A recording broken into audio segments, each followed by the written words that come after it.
What's going on, guys? Got another comic book haul video for you.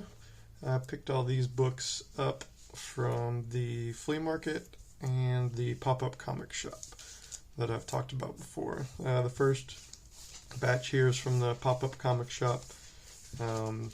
Been there, I think, 3 times so far since they reopened in the spring. It's just a guy and his son. The guy used to have a comic book shop over in southern Indiana back in the late 90s, early 2000s. And he still has some inventory from that, but then he replaces his inventory pretty regularly. So he's got a bunch of dollar boxes and priced books that are always fun to go through. So I go over there every few months to check out his stock. So that's what these first batch of books is from. And these were all, there's one $4 book and everything else was $1. So we'll start with the dollar books. This one is Soulfire Shadow Magic. This is number 3. This is from the Aspen imprint, Michael Turner's studio. Just trying to put this run together. I think it was a four-issue run. The art and covers were done by Sana Takeda. So I'm just trying to pick up that because of her. I really like her artwork in Monstrous, but I wasn't really big on the story for that, so I tried to find some other stuff that she's done and came across this little mini-series, so just trying to piece that one together. Next, we got Reborn number 3. This is the second printing. I'm just trying to put this one together, the Mark Miller run. There's been option news about it for years now, I think, that Sandra Bullock's going to play the main character eventually on the Netflix show I think they're going to do. They bought all of Mark Miller's stuff, so that's what they were talking about doing. I don't know where that stands or anything, but these are all still cheap. You can find them in the dollar boxes or just back issue bins for cover price usually. Sometimes number 1 goes for like $5 or $10, but everything else is cover price. So it's a 6-issue miniseries, about halfway putting it together. So looking forward to reading that when I'm done. Next, got this Orion book. I've never seen this before. This is Masamune Shirow, creator of Ghost in the Shell, which was a favorite anime of mine growing up. And I'm trying to put those books together as well, but those are a little harder to find. So anytime I find something from Masamune Shirow that I'm unfamiliar with, I'll grab that if it's cheap. Like I said, this one's $1, and this is a pretty thick book. It's square bound. There's no staples or anything. He did, what was it, Dominion Tank Police too. I find those every now and then. And then, I guess I was doing that to show you the thick spine there. That's black and white inside. Not sure what the story is about. Something going on in space, so that'll be fun. I was happy to find that. Like I said, anytime I find new stuff by him or that I haven't seen before, I'll pick that up. Next, just a fun little Halloween book. Halloween's about, what is it, it's toward the end of September right now, so a little more than a month away, so I was in the Halloween mood, I guess. So found this Wacky Squirrel Halloween Adventures starring Mr. Monster, so I just grabbed that for $1. Some of the Mr. Monster covers are cool. Dave Stevens did one of them. I'm not sure. I think it's like a Doc Stearns featuring Mr. Monster. So that's one to look out for. It's usually a little more expensive than the other ones in the series. Most everyone else is like $1, so keep your eye out for those if you're interested. And this is another just fun book, Wabbit Wampage number 1. Just looks like a fun Ninja Turtles takeoff. And instead of turtles, we've got psychotic bunny rabbits protecting their carrot patch, so can't go wrong with that. Another one I'd never seen before, this Varcel's Vixens, just some, I don't know if it's a direct Ninja Turtles ripoff or not, but it's, anthropomorphic. We got a unicorn, there's what are those, foxes maybe? I don't know, they got tails, and then this guy, he looks like a lizard maybe, who knows, but they're space vixens with fur, and one's got a sword, and then the other ones have guns, so can't go wrong with that. And then the last book I picked up at the pop-up shop was this Hellcop number. See, I thought it was Hellcop number 1 because I'm an idiot, but it's actually Hellcop number 3. I guess I was looking for McFarlane stuff, like non-Spawn McFarlane stuff, and I had this in my like eBay searches, just saved watching some of the auctions to see how much it was going for. And this looks exactly like the cover for Hellcop number 1 from the 90s, but this is actually, and I guess I should have known because it's got the stupid 30 years of Image logo up there, and it's obviously that was in 92. Image started, and now it's 2022, so this is obviously a book from this year. But like I said, I'm an idiot and thought it was the original because the cover looks the same. And you can see on this, it says down there it's got Wills and then McFarlane. So I guess Wills. I mean, I don't even know. This looks like a perfect copy of the Hellcop 1 from the 90s cover that McFarlane did. So I don't know what the difference is here. Maybe he just had the sketches, or he did the sketches, or he let Wills like sketch over top of him and then he did the colors. But if you can find the original and hold it up next to this one, or find them online, they're pretty similar. I couldn't tell the difference really, but like I said, I'm an idiot. There's probably some very obvious differences that I'm just missing, but I don't know. Anyway, this one was only $4, so it was cover price for. It's not a ratio variant or anything. This was just cover C on the new Hellcop series. And I actually found the sketch version of this at one of my local comic shops a couple weeks ago. They were having the sale, and I just grabbed that for $1 just to complete my stupidity, I guess. Alright, so this next stack of books, it's much bigger, and these are all from the flea market here in Louisville. It's the Kentucky Flea Market, they call it. They have it at the fairgrounds every few months. It was Labor Day a few weeks ago, so that's why they had it. They do Labor Day, Memorial Day. They do one around Christmas or New Year's too. So I've been going there for the last year and a half or so every time they have one. And it's usually the same vendors. But there's actually, excuse me, a couple of new ones there this time that I noticed and got some stuff from. So I was happy I did check it out again. So this first one is Astonishing X-Men Ghost Boxes. I'd never heard or seen anything about this one before. I just, the cover caught my eye, and Warren Ellis wrote it. And the art was done by Alan Davis and Eddie Granov on the inside. It's kind of an anthology, I guess. They're just like stories about from parallel dimensions with the, or parallel Earths, I guess, with the X-Men. The cool thing about this one of the second story, the one that Eddie Granov draws, is kind of like a steampunk one. So I always liked that steampunk aesthetic, and it was kind of cool to see the X-Men in that. There's like steamships, and the Blackbird's propeller powered, so that was pretty cool. And then there's Wolverine gets thrown into the Hindenburg basically and sets it on fire, so can't go wrong with that. And then I grabbed number 2. This is just a 2-issue miniseries, so really like this cover. This was a Simone Bianchi cover, and then the interior art, again, it's 2 separate stories. One, Clayton Crane does the art, and the other one is Kerry Andrews, I guess. I've never heard of Kerry Andrews. I've heard of Clayton Crane. I like his. I've only seen his covers, basically. The interior art was not great, but the stories were pretty cool. They're super dark, like post-apocalyptic stuff that Warren Ellis does like writing. So don't read these books expecting any kind of pick-me-up or fun time. They're just super dark. Good, but super dark. Alright, next we got Dead or Alive number 4. This is a mini-series that I think this was the last one that I needed, so I've managed to pick up all 4 issues over the last year or so. I just really like the artwork in this book, and now I will get a chance to read it. So I was happy to find that for $1. And then I got this Deathstroke number 9, just a Liefeld cover. I guess he did the interiors as well. So I was happy to find that for $1.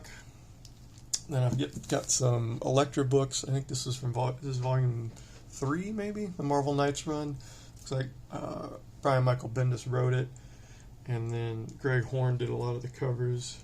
He did that cover for number 1, and this cover for number 4, and that's still Bendis writing.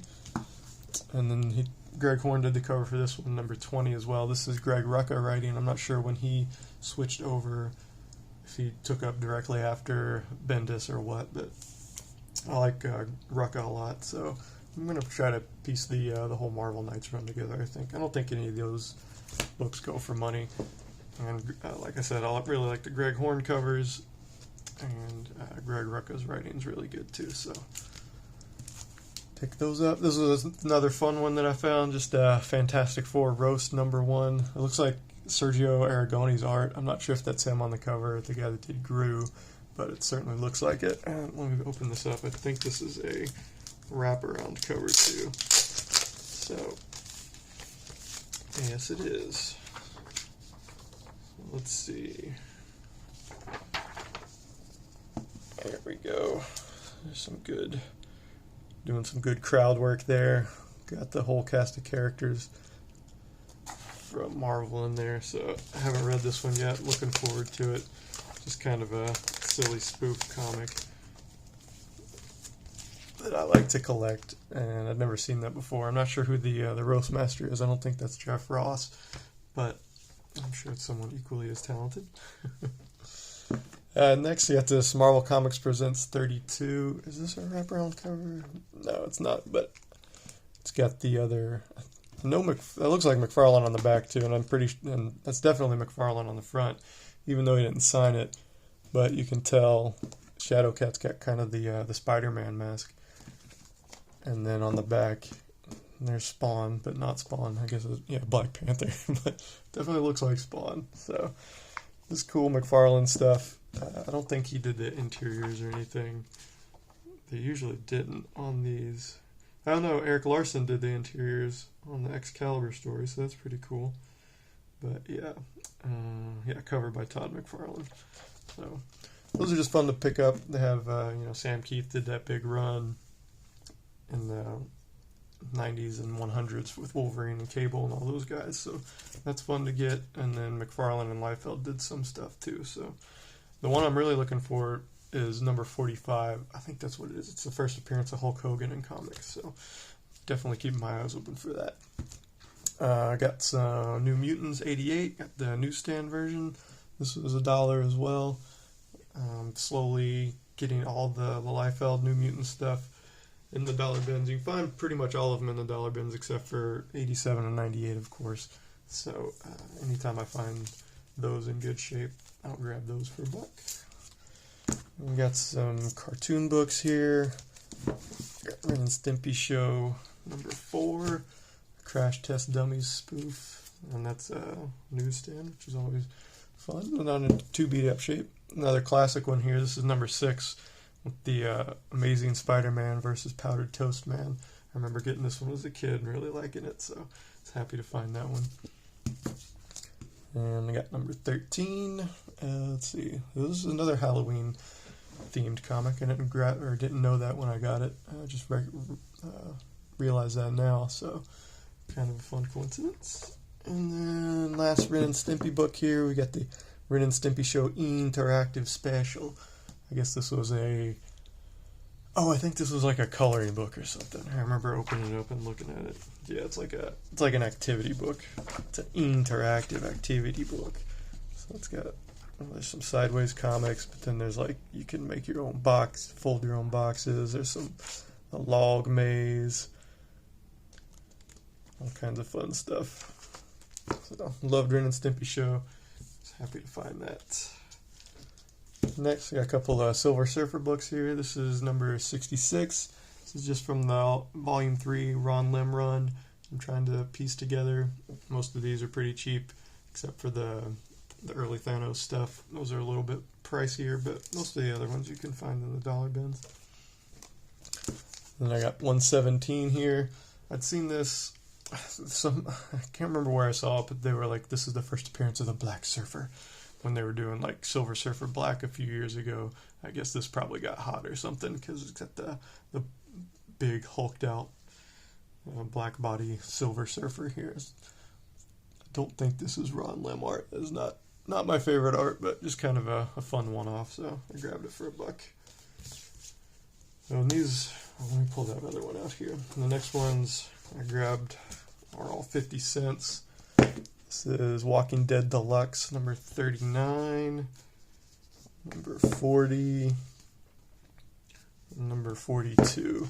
I'm not a big Walking Dead fan, but I found these because these are Stephen Platt covers. He did 6 issues of this Walking Dead Deluxe, which I think they're just reprints of the original Walking Dead. They're just been colorized.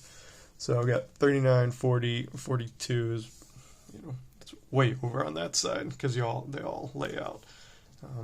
But the cover price on these was $4, but they were 50 cents each. So I grabbed the first 3. So now I've only got 3 more to find to get all of them. So hopefully I can find those pretty soon. This one was also 50 cents. This is a Who's Who, the DC Who's Who.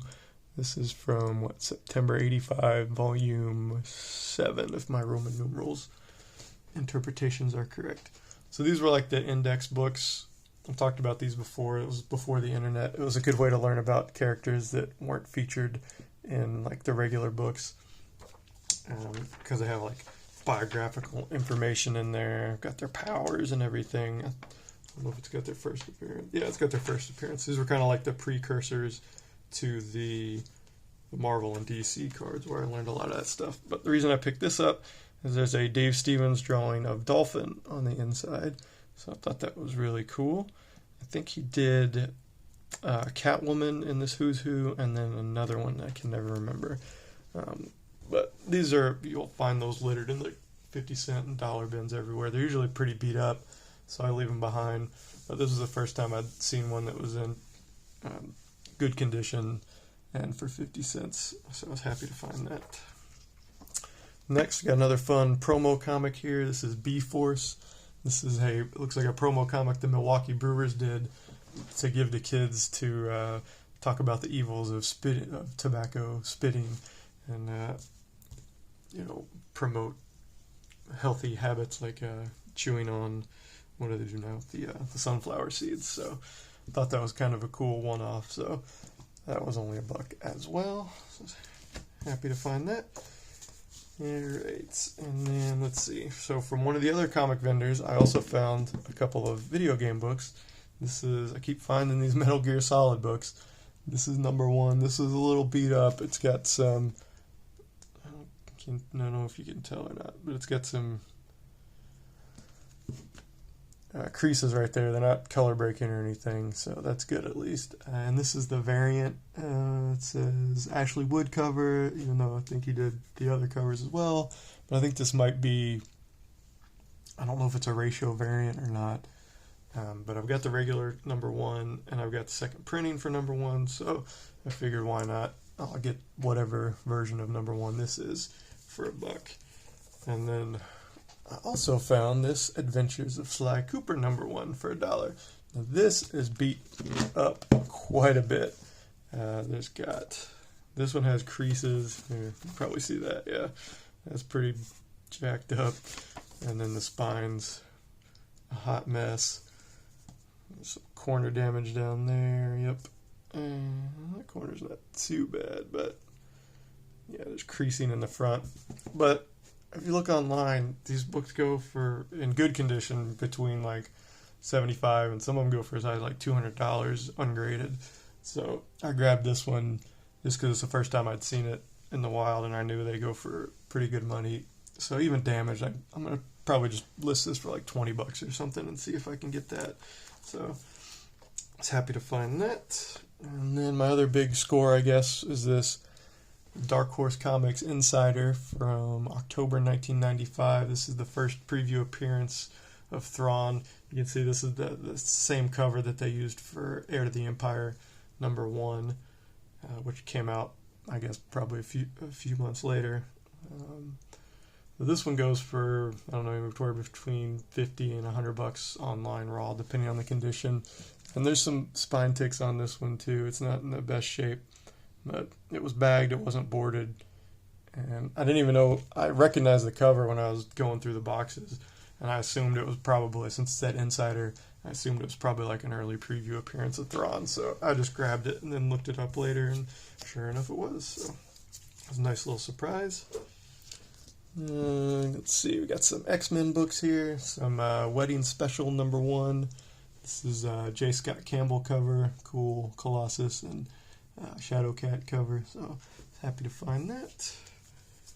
More X-Men here, X-Men 2099 AD Special, just a cool Hildebrandt Brothers cover. I'd never seen this before, so just happy to find that. And then we got some X-Men in the 200s. I think this is 218. This is an Arthur Adams cover, so that was cool. It's got Dazzler, Longshot, Rogue. I'm not sure who that is, but part of the Longshot. I almost said Longshot posse, I guess. There's 230. That's a Mark Silvestri cover. Longshot on that one as well. And 264. Just a cool Beast cover. This is right in the middle of the Jim Lee run, Mark Silvestri Jim Lee run, but that is neither of them doing the cover. I remember looking at when I brought it home, but I can't remember now who did the cover or the pencils. This is Mike Collins. I don't know who that is, so he probably did the cover as well, because I don't see... Oh no, that is a Jim Lee cover. It is a signature. It doesn't look like him for some reason. Huh. I'm an idiot, as I've told you guys before. I really don't know what I'm talking about, so I am wrong a lot. So yeah, you can see the Jim Lee signature there. So I guess I grabbed it. Better to be lucky than good, right? And then the last few books here, got an X-Force Sex and Violence #3, just a cool Delato cover. And got a cool crossover book here, X-Files Conspiracy with the Transformers. So I've got the Ninja Turtles one of this as well, and I guess IDW did a conspiracy run with all their other IP at this time. So I assume there's one for like G.I. Joe. Like I said, I got the Ninja Turtles one. This is the Transformers one. I wonder if there's a My Little Pony. That would be pretty funny. But these are two properties that I really like, so I was happy to grab that one for a book.